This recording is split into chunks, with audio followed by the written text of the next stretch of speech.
여러 가지 부담이 많으실 텐데 9월 모의평가 보느라고 참 수고 많았습니다. 여러분들 일단 이 정치화법 시험을 보는 순간 이게 뭐지 싶었을 것 같아요. 그러니까 우리가 알던 걸 되게 지엽적으로 많이 물어봤고요. 그리고 사실 동일하게 물어오는 패턴을 이제 안 갔어요. 그러니까 우리가 기존에 기출에서 많이 쓰던 문장 대신에 다른 문장을 많이 넣어가지고 해석하는 데 좀 신선함이 있었을 것이다 이렇게 생각을 하는데, 그런 한편으로는 되게 지엽적인 걸 물어봤다기보다는 우리가 아는 걸 제대로 알고 있느냐 이걸 물어봤기 때문에 평상시에 기본기를 좀 탄탄하게 공부한 친구들, 그리고 정치에 실제로 현실 정치에 관심을 갖는 친구들과 법적 분쟁에 대해서 좀 어느 정도 관심을 가지고 이 사안에 들여다봐 본 친구들 같은 경우는 조금 쉽게 문제를 풀 수도 있지 않았을까 그렇게 생각을 하고요. 하여튼 전체적으로 보기에는 넓게 넓게 공부한 친구들 같은 경우에 꽤나 어려운 시험이었다 이렇게 볼 수가 있겠습니다. 1번부터 좀 문제를 볼게요. 자, 교사가 기사에서 소개하는 주민자치 활동을 정치라고 볼 수 있을까요? 라고 했는데, 주민자치 활동을 정치라고 보면 넓은 의미일 거고, 그렇지 않다라고 보면 좁은 의미일 거예요. 답 보니까 정치라고 볼 수 없습니다. 그러니까 당연히 좁은 의미겠죠. 밑에 한번 읽어보세요. 을은 정치라고 볼 수 있습니까? 당연히 넓은 의미겠죠. 밑에 한번 읽어보시고요. 자, 1번. 갑의 관점은 이익집단 내 구성원들 간의 합의를 도출하는 과정을 정치로 본다라고 했는데요. 이건 당연히 을의 관점이겠죠? 합의를 도출하는 과정. 자, 그리고 의뢰 관점은, 이번에 의뢰 관점은 국회의원의 입법 활동을 정치로 보지 않는다. 자, 국회의원의 입법 활동을 정치로 보는 건 공통점입니다. 보지 않는다. 틀렸죠? 둘 다 정치로 보고 있어요.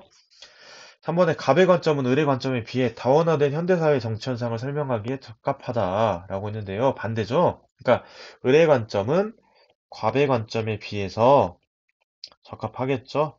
의리 넓은 의미니까. 자, 4번에 가, 을의 관점 모두 이해관계 조정과 갈등의 해결을 정치의 기능으로 본다라고 했는데요. 예, 이게 정치의 뜻이잖아요. 예, 우리 잘 배웠던 거. 정치라는 것은 사회적 희소가치의 권위적 배분인데 그 구체적인 내용은 이해관계 조정과 갈등의 해결이라고 봤다. 잘 배웠죠? 정답이고요. 5번에 가, 을의 관점 모두 국가 형성 이전에 나타난 정치 현상을 설명하기에 적합하다라고 했는데요. 국가 형성 이전에 나타난 정치 형상을 설명하기에 적합한 건 의뢰의 관점이겠죠. 갑의 관점은 아니죠. 그러니까 좁은 의미의 정치 같은 경우는 우리가 국가 현상설로 파악할 수 있다고 했죠. 그러니까 국가가 있고 나서 정치가 발생한 건데, 정치가 생겨난 건데, 그러다 보니까 자연스럽게 국가 형성 이전에 나타난 정치 현상에 대해서는 설명할 수가 없겠죠. 그러니까 1번의 정답 일단 4번이었습니다. 자, 2번 같은 경우는 여러분들 이번에 이렇게 또 표현할 수 있구나라는 걸 정도 이해하는 수준에서 넘어갔으면 좋겠어요. 자, 읽어볼게요. 법치에 입각해 국가 권력이 분립되고 국가 활동에 대한 예측 가능성이 확보된다면 법이라는 형식에 의한 통치 질서로 인해 최소한의 기본권 보장은 가능해진다. 즉, 합법성이라는 게 만약에 보장만 되면, 법이 합법적으로 지켜지기만 하면 일단 기본권 보장은 가능해요. 최소한도. 하지만 여기가 중요하죠. 입법자가 어떠한 내용의 법률을 제정해도 정당한 것으로 인정된다면, 즉 어떤 법이든 그 내용을 묻지 않고 무조건 좋아라고 한다면 법이 독재적 통치 구조와 결합되어 국민의 기본권을 억압하는 수단으로 악용될 수 있어요. 그렇죠?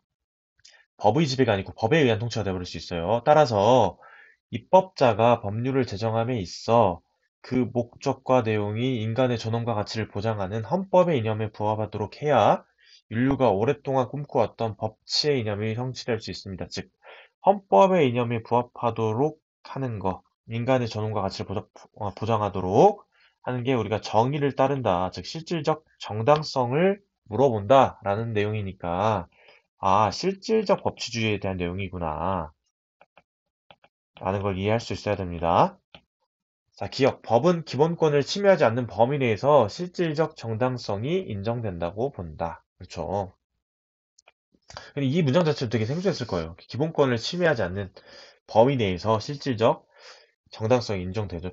기본권은 침해한 대상이 아니에요, 여러분. 정당한 사회에 의해서 제한을 할 수 있겠지만 기본권을 침해하면 안 됩니다. 그 침해하지 않는 근거가 뭐냐? 당연히 정의죠. 니은 법의 목적과 내용이 정의에 부합할 때 여기까지 괜찮아요. 법의 권위가 발생한다. 그렇죠. 근데 이거 간과한다라고 했으니까 틀렸죠? 간과한다라고 하려면 형식적 법치주의가 돼야 답이 되겠죠. 자, 디귿 형식적 합법성을 갖춘 법이라도 자유와 권리의 본질적인 내용을 침해할 수 없다고 본다. 많이 본 내용이죠. 헌법 제 37조의 2항의 내용이죠. 계속 우리가 배웠던 거.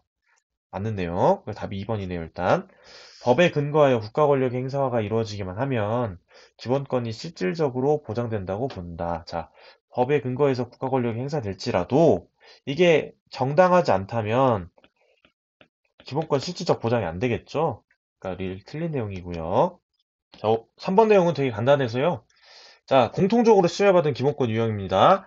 처음 읽어볼게요. 뇌물죄로 구속수사를 받고 있는 갑은 변호인의 조력을 받고자 변호인과의 접견을 요청하였으나 수사기관은 법률에 근거 없이 자의적으로 이를 거부하였다.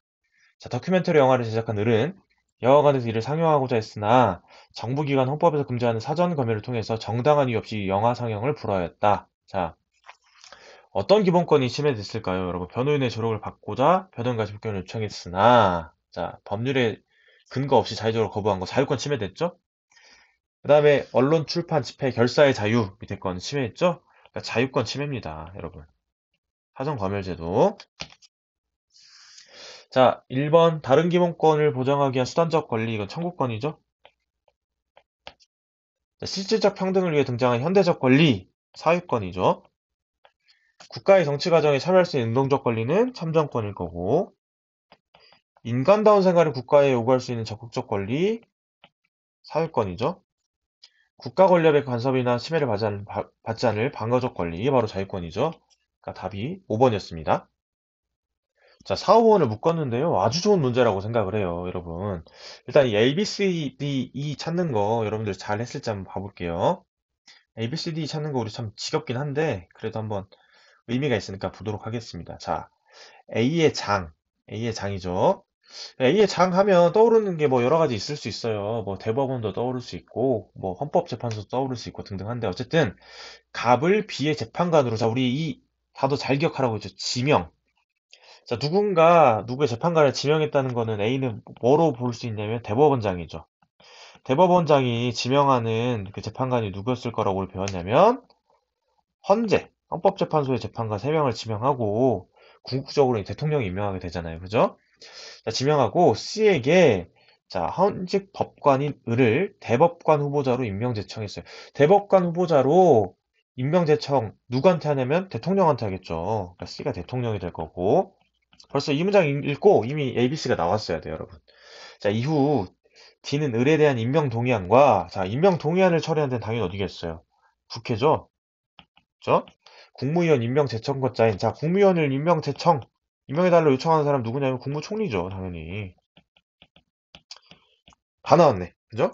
이에 대한 임명 동의안을 처리하였어요. 한편 민주적 정당성을 직접 확보할 수 없는 A의 장이 헌법기관을 구성하도록 하는 것이 자유민주주의의 법적 기초로서 모든 국가 권력의 정당성의 근거가 국민에게 있다. 모든 국가 권력의 정당성의 근거가 국민에게 있다는 이 헌법의 기본 원리는 당연히 뭐냐면 국민주권주의겠죠. 그죠? 자, 주장이 제기되고 있어요. 자, 그러나 헌법에 근거하여 대법원장의 임명과 임명 과정에 대통령과 국회가 권한을 행사하므로 민주적 정당성 확보에 문제가 없다는 반론도 있네요, 물론. 자, 4번 문제 볼게요. 1번 A는 하급법원의 판결에 대한 재항고 사건을 심판한다. 말이 안 되죠, 여러분. 물론 이제 재항고 사건을 재항고 심은할 수 있어요. 근데 하급법원의 판결에 대한 재항고 사건? 말이 안 되죠, 여러분. 자, 판결. 그리고 재항고 사건은 여러분 뭔지 알죠? 결정이나 명령에 불복할 때 여러분. 그죠? 자, 이번에 B는 C를 선출하기 위한 선거 효력을 다투는 소송을 관할한다 라고 했는데요. 헌법재판소는 대통령을 선출하기 위한 선거 효력을 다투는 소송 안 하고요. 예. 이 선거 효력을 다투는 소송을 관할하는 건 대법원이 되겠죠. 단심이죠.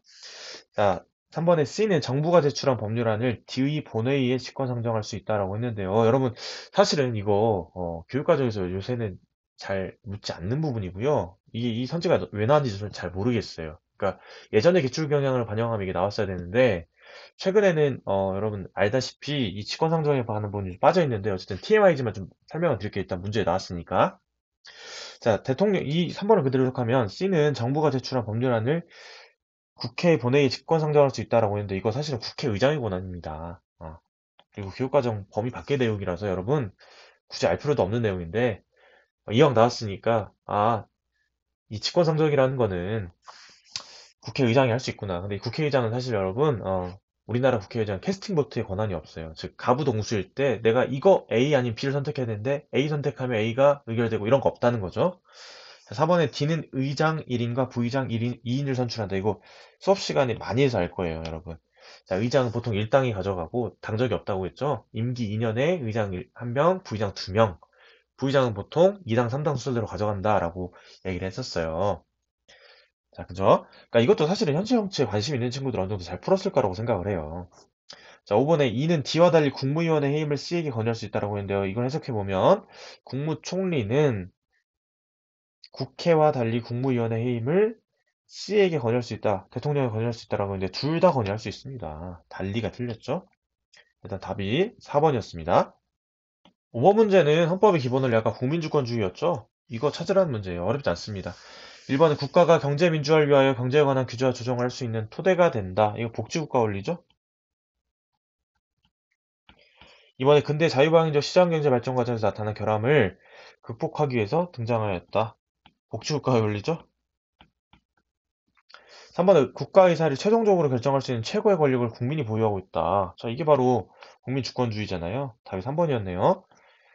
4번에 상호주의. 벌써 나왔네. 답이, 그죠? 상호주의 원칙에 따라서 국제법과 조약이 정하는 바에 의하여 외국인의 지위를 보장하는 근거가 된다. 국제평화주의죠. 자, 5번에 국가로부터 문화활동의 자유가 보장되고 국가에 의하여 문화활동이 보호 지원돼야 된다. 문화국가의 원리죠. 자, 정답 3번이었고요. 5번은 특별히 어렵지 않았다 라고 볼 수 있겠습니다.